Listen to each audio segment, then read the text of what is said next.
Tom Shay heads downtown. Does it need a shakeup or a strategy? Hi, this is Tom Shay, and we're here today in St. Petersburg, Florida to talk about a development project called Baywalk. It had an opportunity to be in our local paper recently. It says, Landmark needs a jolt. I don't think so. I think Landmark needs a plan. The paper tells us that this was $40 million to develop this place, 150,000 square feet here, and that we're going to spend another $5.5 million in the near future developing something within the movies that we're going to talk about. The challenge that we have here for a development like this is the same thing that happens for a downtown, like a Main Street program, that we need to make a decision, who is our target customer? Let's take a quick walk around here and let's see who we might figure out they are trying to target in this 3 to 4 million people they tell us are coming here every year. Let's start over here on the right. There's a dress shop. It's called Chico's. Chico's is a business that's gearing itself towards women. It has a nice festive kind of look to the clothing, and I would expect some woman older than 30 years, up to 50s, 60s, would be the one who's shopping here. Next door to the Chico's is a place called Hurricane Pass, and Hurricane Pass sells a lot of Tommy Bahama clothing. Now, think about it as you're trying to make a decision. Are we trying to gear to people who live here? What age group are we trying to gear for? Or are we trying to gear for tourists that are coming through here?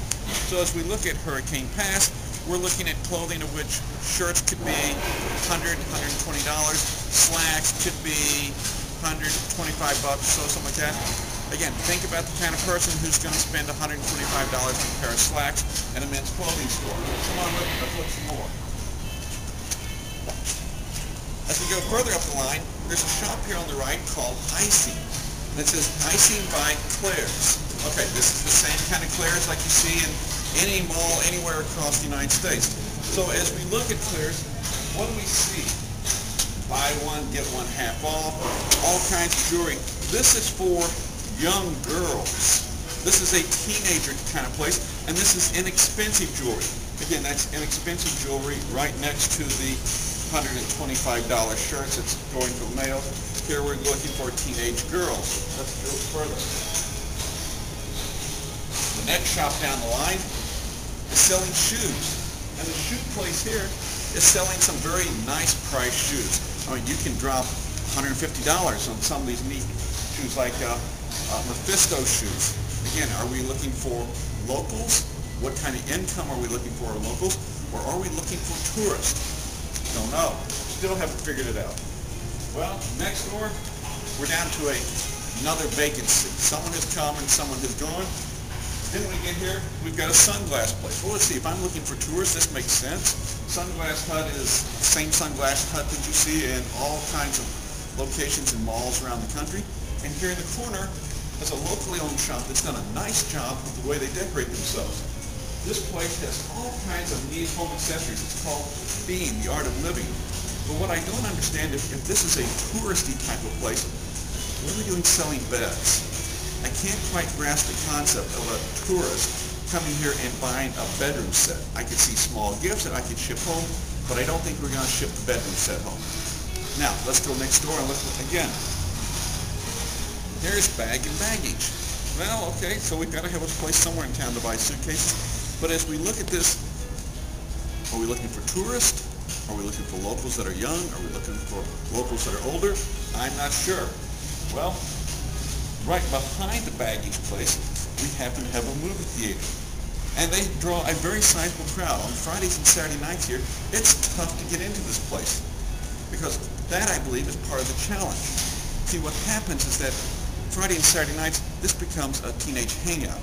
It's to the point that they even have to have police officers, security force around here to take and kind of keep it quiet around the place. So with just the businesses that we've looked at so far, who's the target customer? If we're appealing to the young teenagers that come here, I don't see them walking into the Birkenstock store. I don't see them walking into the Bean store. I don't think they need a suitcase, and I don't think they need a Tommy Bahama shirt from Hurricane Pass. If we're looking for teenagers to come here, then most definitely the shop called the Icing makes sense to be here. Over here's another business that's come and it's gone. It was called the Buzz. The Buzz had a lot of neat things. The buzz was geared for young females, and it drew a crowd of young females. Let's say the teenage years. This was very popular for their drawings.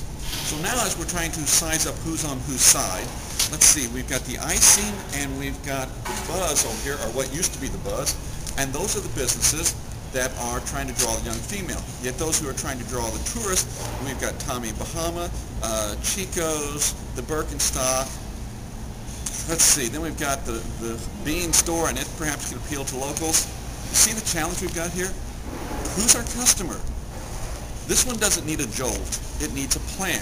It's the same thing like downtown programs, Main Street programs need a plan. Who's the customer you want here?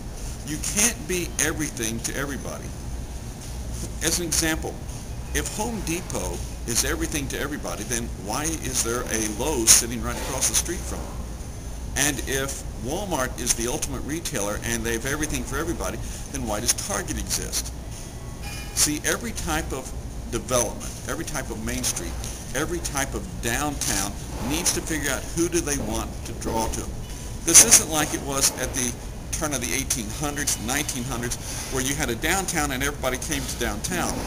Once we came to the point in time where we had vehicles and we could begin to move in almost any state, you got to the time where the downtown in a small community wasn't enough, because there were some people who had upper level incomes, and those folks would take and travel to the perhaps county seat or to the state capitol to do some of their clothing buying and some of their accessories, and maybe look at an upscale furniture store. You got to make a choice. Let's look at some more and see what else is here at Baywalk. This shop is called Metropolitan Outfitters. It attracts an upscale male, a guy who's going to spend some dollars. He's got a youthful feel to him, yet he's also fashion conscious. It attracts somewhat of the same customer as the Tommy Bahama shop on the far side. Well, it ought to. They happen to be owned by the same people. But you see, there's a fit there. It's two kinds of people, and they can appeal to locals, and they can appeal to tourists. The shops kind of make sense. And I could see where the Birkenstock store could tie in with this. But then I could also see how this would tie in perhaps to Sunglass Hut, and it will tie into Bag and Baggage, and it will tie into Bean. There's a certain fit. So what do I see that's out of place here? Well, Buzz didn't seem to make sense at that point. It was looking for much younger girls. And the icing, again, that's much younger females. It didn't quite fit. Let's see what else is we're trying to get to come to look at our shopping center. Well, the next store down the line here is called GameStop. Okay, well now this is about as out of place if we're looking for a certain type of customer as it is over here with icing, because GameStop is primarily a young male type of thing. This is, guys who are playing all the click video cube games and having a good time and enjoying themselves. If you come down to this place on a Friday or Saturday night, that's what's overrun the whole community. And as they are here, which is fine if that's what we want to draw, but then we've got stores that aren't fitting to that, because the person who's going to shop here is more going to feel uneasy with being run over by a bunch of 14, 15, 16-year-olds. Well, let's see, what else do we have left here? Well, we've got an ice cream shop here. That's okay. Everybody likes having some ice cream at some point in time. That could fit in here. But then there's another odd one down here. This looks like a duck out of water if ever there was one. This is called Trade Secrets. Yes, I can come in here and I can buy all kinds of hair care products, and I can take and get my hair done. I don't understand it. What in the world is that doing here amongst this place? I'm lost. I would look at this as saying, I think the developer simply threw this in here because it's somebody who wanted some space and they gladly took the dollar that came. And then next to it is a really nice upscale gift shop. They've got some nice things and some beautiful gifts. Again, some nice pricey gifts that people will take and come look at. Good looking shop, and as we continue on around the corner, what we're going to find next is an Ann Taylor. Alright, Ann Taylor is attracting a female. That is an upscale customer. Now, over here in the middle, we had a jewelry store, and it came and went. And next to it was another women's clothing shop that was Black Market White House, again, an upscale female. When we go and look upstairs, we're into things like there's a 2J's, there is a Grill 121, there's a Wet Willie's bar. The essence of what is the challenge that we've got here, not only with this plaza, but what will happen as a challenge with any other type of plaza that can't make up their mind who they want as their customer. What do we need here? We need a jolt.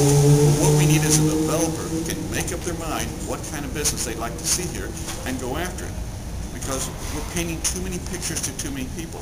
And then when we turn around and come in here on the evenings, let's look at the music that they're playing. Well, it's kind of a young, 14-year-old kind of music. That's what we're trying to draw. So from here, this is Tom Shay saying, we need to make decisions. You got to decide who you're after. And this old saying of retailing, the better you niche, the more you get rich. Come join us for another one and hear what we have to say about business. Visit us at www.profitsplus.org.